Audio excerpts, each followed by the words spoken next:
Looking to add some more money in your pocket by starting a side business with your hobby or skills? Then stay tuned for this edition of Money in Your Pocket.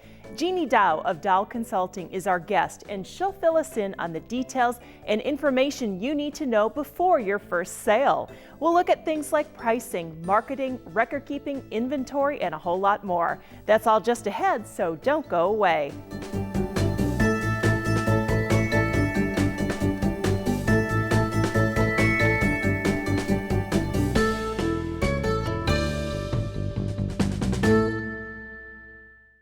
This program is made possible in part by Credit Union One.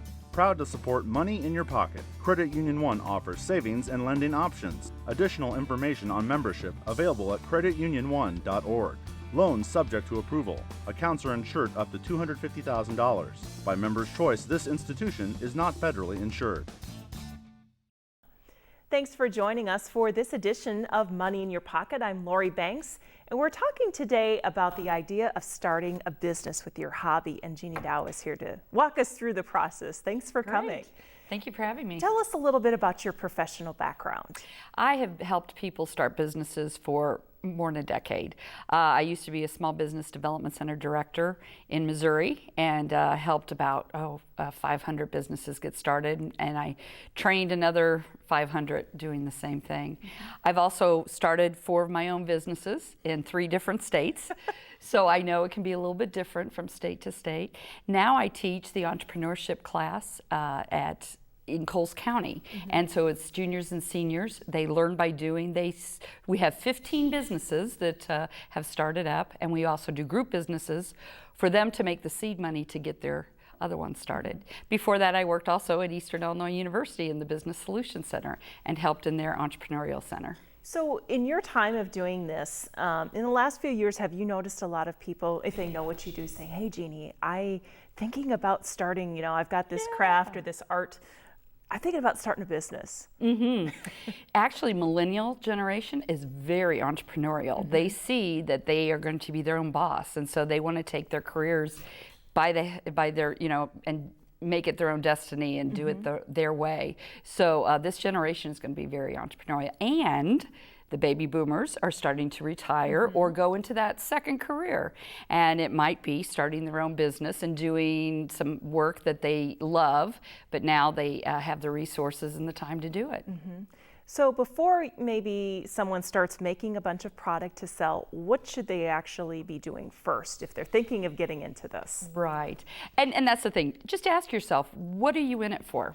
If you're in it to make $1 million, that's a totally different strategy than if, hey, I think it's pretty cool and I'm proud of my work and I would love to share my art with others.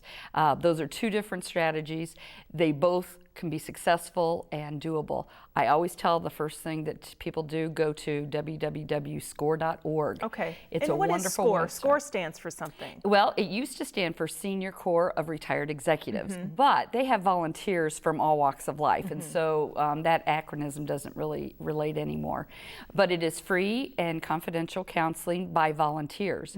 There's also in the area Small Business Development Center, and I know the Mattoon Chamber of Commerce, they come up to their office every once in a while. So if you call the Mattoon Chamber of Commerce, that would be helpful also to get you started. And that's probably true in a lot of our communities. There's resources out there for people looking to get into business. Correct. Let's talk a little bit about, things have changed technologically. If you're going to start a business, you no longer have to have a physical storefront to sell your products. Exactly, and that's probably the way you should start out.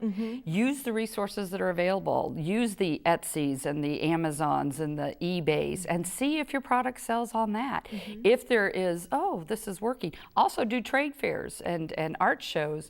These are great little, as we say, dip your toe in the water. See if there's a demand for your product, and then if there is, you may have you may have 5 products, but one really is selling well. So you are learning as you're going through this process.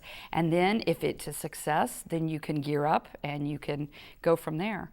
I also say you can help co-op sell your pieces in a store that they're paying the rent, and granted, you won't get 100% of the sale, but I always say 50% of something is better than 100% of That's a good nothing. saying. Yes, and it's a So- great way to start. We know that you could have this great product that you love and maybe your mom and your sisters love.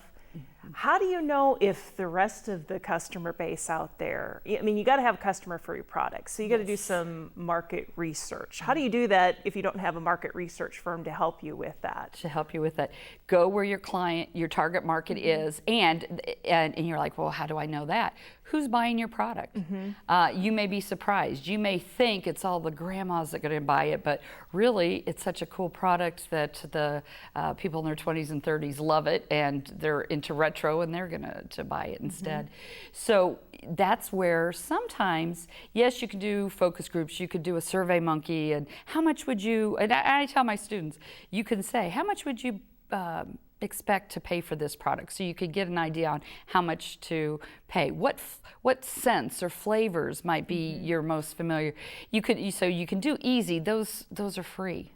Doing Survey Monkey. Go on Facebook. Say, what do you think, and get some feedback there. You can do focus groups, but really, just get out there and start selling, and you will change. You should be adaptable and flexible, and be willing to change your product, be willing to change your price, be willing to change where you're selling it, because you'll follow where the success and the money is. Right, because there are probably a lot of similar products out there to what you're making. I mean, if you're fortunate enough to have this unique thing that no one has copycatted you on, that's great. Right. Do you recommend checking out your competition? Oh, definitely.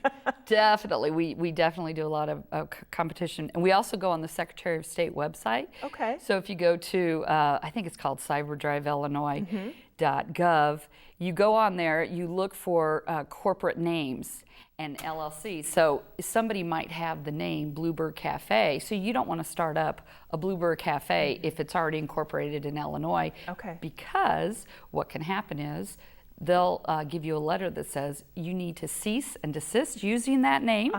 And if you've already got your name tags, your logos, your banners, your signs, that could be $1,000 mistake. And I think that's something people probably don't think of. So No. that is a great piece of advice. Yes. How do you go about, you have these products, how do you go about deciding what you can sell that for? How do you determine price? Price is tough, and I want to say, because I've counseled a lot of people, and a lot of times people undercharge. However, when you're starting out, there again, you need to be a little flexible. You need to build up your demand for your product. A lot of times, you look at your costs. Just don't go to Walmart and say, oh, well, they're selling it for 88 cents. I guess I'm going to sell my handmade crocheted shawl for that. That's not going to do you any good. So you need to keep careful inventory and pay everything for your business out of a separate account. So I would get a separate account and do all the bills through that, also do all the checks through that. And you can easily tell, oh, okay, so how's my cost per unit?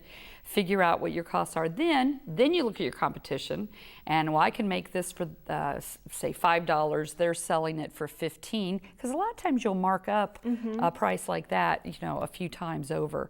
And are your competitors selling it for $15? If so, then you might be in the right place. Now, some people, they'll go to 20 because they want to be the quality product on the market, and people are willing to pay more. There's certain segments, so that's where you need to know who are you appealing to.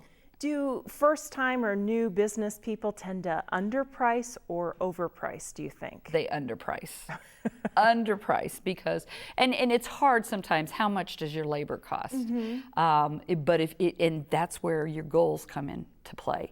If you're just doing it as a hobby and a pastime and you enjoy doing it, then maybe your labor, don't worry about it. If you're trying to put your second child through college, then you need to be very serious, and you need to make sure that you are charging enough. So it is both a personal choice, but it's also, you've got to make sure that you're paying the bills. So at what point do you go, well, I need to probably be conscientious of taxes and record keeping? Can you go, oh, it's just a small business, I do it on my home, I don't have to worry about any of that? That's right. I tell everybody it's free to go call an accountant right when you're starting and say, I'm going to have you do my business taxes next year.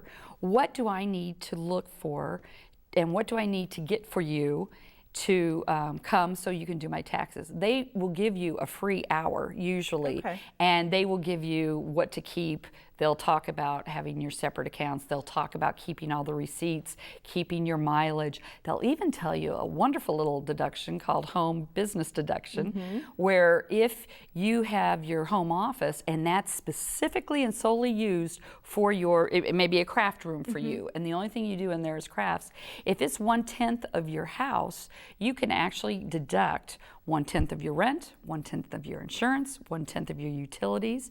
If you use your cell phone for business purposes, a certain percentage based on usage can also be deducted. So that's helpful, which your taxes won't be as high as you might think. Yeah. So, but do you have to be careful, say if it is a craft and you have a craft room, if you do non-business crafting, do you have to be careful of that? You do, or you do percentages, yes. Okay. Yes. So if you spend half the time in there working on a personal project and the other half on business craft things, you got to be a little careful about that. And I would talk to your accountant. There again, I don't have all the answers there. They're really good. I've saved thousands going through accountants, and because the rules change every year, and they know they will help you maximize your profit and what's best for the business. What about I'm thinking about when it comes to the sale, do you have to charge sales tax? If I have a scarf that I've made, in Illinois, do you charge sales tax for that, or how does that work? Yes, you do, and that's where the accountant will help you. Also, if you go to certain fairs and shows, many times they figure that out. You may give a certain price, and then they do that on their end. So online, right now, it's check the laws with that. I've always had service businesses, and so you at this point in Illinois you don't have to do taxes on services, so it's a little bit easier. Well, we have been talking more about businesses that are craft or art or product related. What about for someone, if you are a business consultant, maybe a marketing consultant, where you're actually selling your knowledge and your services? Do you approach that the same way as if you're selling a craft or a product versus your own service? For the most part, a lot of things are the same. I do Dow Consulting, so I do strategic planning and marketing and training. And you're right, it's I do many of the same steps that I just did. I am more business to business marketing, so that's a totally different. I use social media, but I also do a lot of electronic emails, e-blasts, because that's what the businesses are looking at this point. So you just approach it a little bit differently. As far as your time, I don't have expenses like thread or yarn or needles, but I do have my time. I do have my collateral material. I have to pay for my website. I have to pay for, all the expenses. And so, I do make sure that, and as I started, as each time, and as I get more and more busy, I know, okay, I can charge a little bit more. I don't want to be this busy. So maybe I'll charge a little bit more and do more quality projects and have more time. Let's talk about how when you start, it may take a little while for you to see some return. It does, and I do tell people this. I say, okay, do your business plan, and that's what on SCORE.org they have a business plan template, and they will ask you ideas, evaluating your business idea, and they'll say, what are your goals, and how much sales do you think you can get in the first year? And I always have people do it, and then they come in, and I used to review their business plan, and I'd always say, well, you probably want to put that in by half. It always takes twice as much money, and it takes usually twice as much time to get things going. So I've been doing Dow Consulting 2.5 years now, and I am getting to my goal now, but I was hoping last year I'd get to the goal, but it took me an extra year.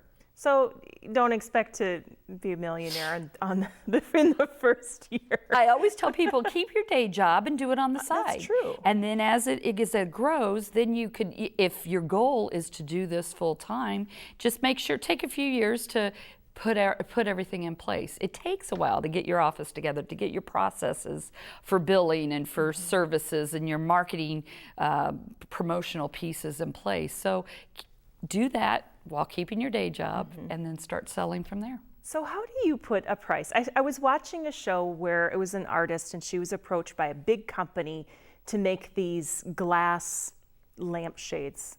And she wasn't like a glass blower, so she had many, many years of experience, and she kind of butted heads with the gentleman because she wanted to pay a premium for her years of artistic experience.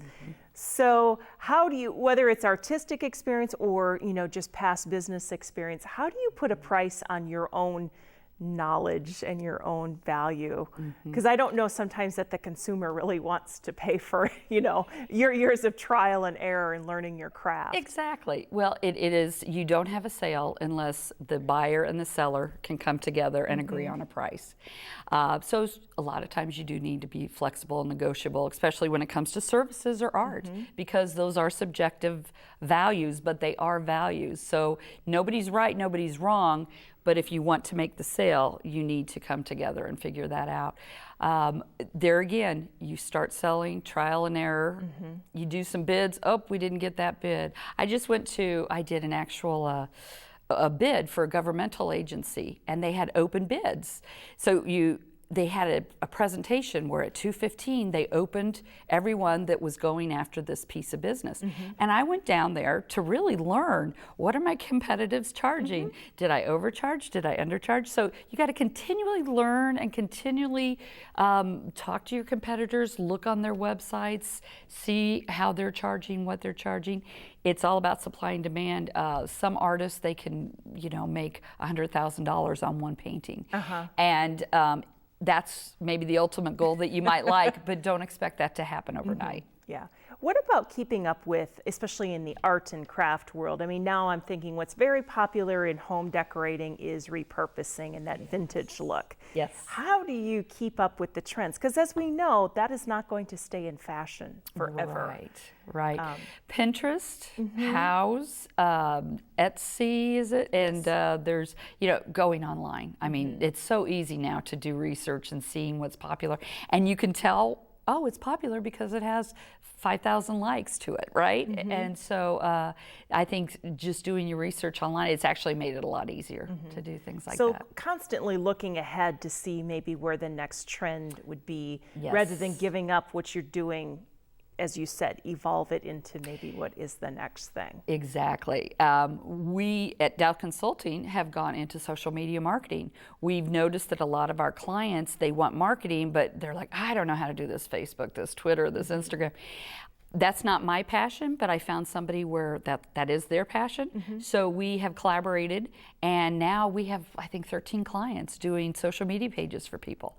So we were willing and flexible to shift because we saw the need that's a business service that people wanted. So getting out there, collaborating, even maybe it might be with someone that is your competitor at that trade show or that art fair. Yes. Checking and maybe, hey, I like what you're doing. What if we combine that with what I'm doing? That's a great point. We talk about cooperative advertising all the time. Can I have a link on your website? Can I put my product in your booth, and vice versa? And then you get double the coverage or triple the coverage. And a lot of times you do have complementary pieces. I used to be in the hotel business, so the wedding planners would always do something with the photographers who would do something with the caterers, because they knew that bride would be going to all those different services. So they almost had their little team, that, okay, well, if you do photography here, you may want to consider, and they gave each other's clients 10% discount or something like that. So it really drove sales. Yeah. So rather than going it alone, think about working with other people. Definitely. What about, actually point of sale? Collecting cash, checks. Is it easier now for individuals like me to have a credit card swiper than maybe back in the old days? My first business, when I started it in the mid-90s, a printer cost $795. A printer, let alone the computer and all that. Now, yes, you have a point of sale on your phone. It's fantastic. I can get money for a conference or a registration if we're doing a training, all online through Constant Contact and WePay. PayPal is phenomenal. They have all sorts of services. So it has never been easier to start your own business. It's never been cheaper. Here again, it's called barrier to entry. There's also very low barrier to entry. So instead of having two competitors, you may have everybody's your competitor. But that's okay. If you find your unique value proposition, what you do better than everybody else, and stick and focus with that, and you will succeed. So let's talk a little bit about, say you get into this and suddenly it's like, this isn't as fun as it used to be. What should you do at that point? Just pack it up and go home, or? You'd hate to throw all that hard work and effort away. That does happen. Some people just say, I'm done, I'm out of here. I always say, plan, when you're starting your business plan, also plan your strategy, your exit strategy. Okay. Do you want to grow your business? A popular one is you grow your business for 7 years, then you sell it, and you take the money off of that one and you start a new one, you know, if you're a serial entrepreneur. But some people say, hey, by 60, I want to be out of it and sell it, or I just want to sell the assets of the business.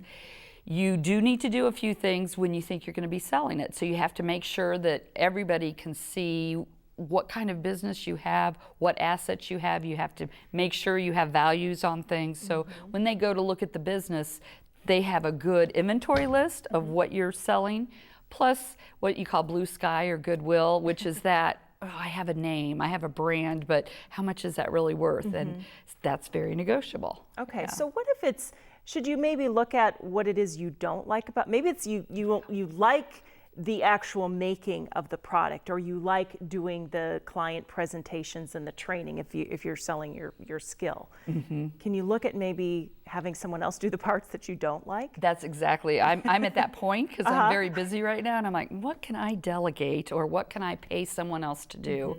So I have time to do what I love. I don't particularly care for billing and invoicing and keeping up with that part. There are actually virtual people that will help do things like that, but you can also find somebody that might want a part-time job that can help you with that. I definitely do a list. What do you like to do? And what gives you energy, and what takes energy away? And the things that take energy away to me are the business records. So I may get a part-time person just to help me, and it may just be 2-3 hours a month.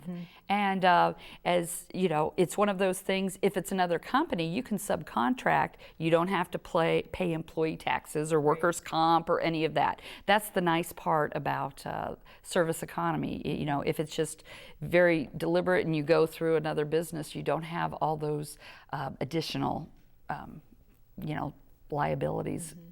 So in the time you've been in this business, what are some of the traits, or what are the successful people doing? Who is really making it work, and what advice can we take from that if we're sitting out there thinking, this is something I want to do? They get in there, they do it, they're constantly learning, and they're very persistent.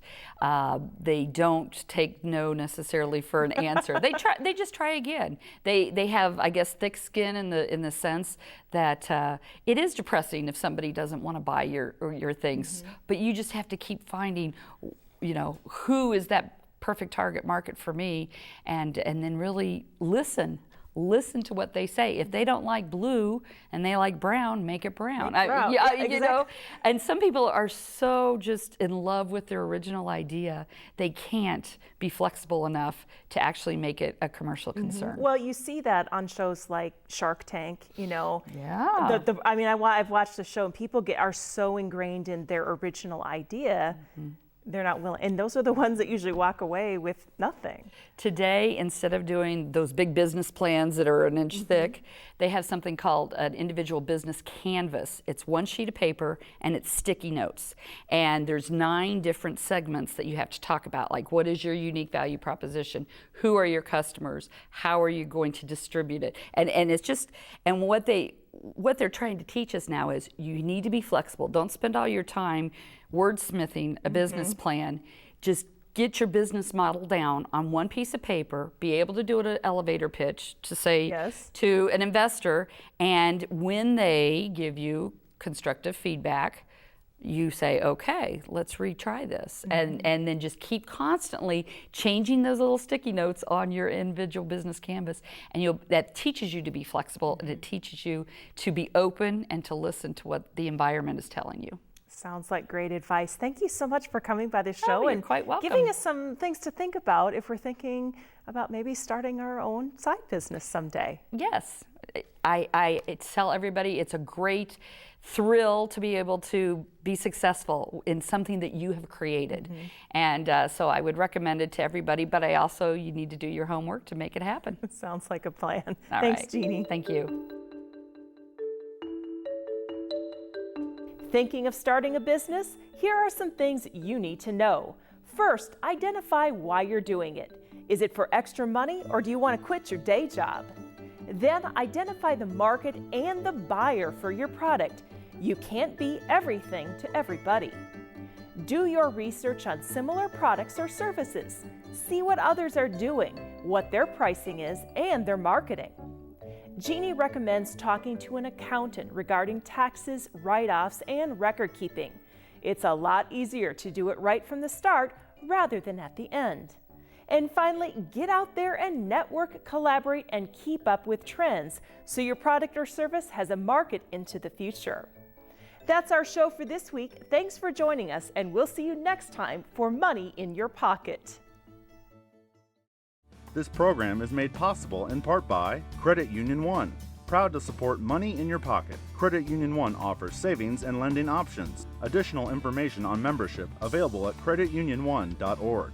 Loans subject to approval. Accounts are insured up to $250,000. By Members' Choice, this institution is not federally insured.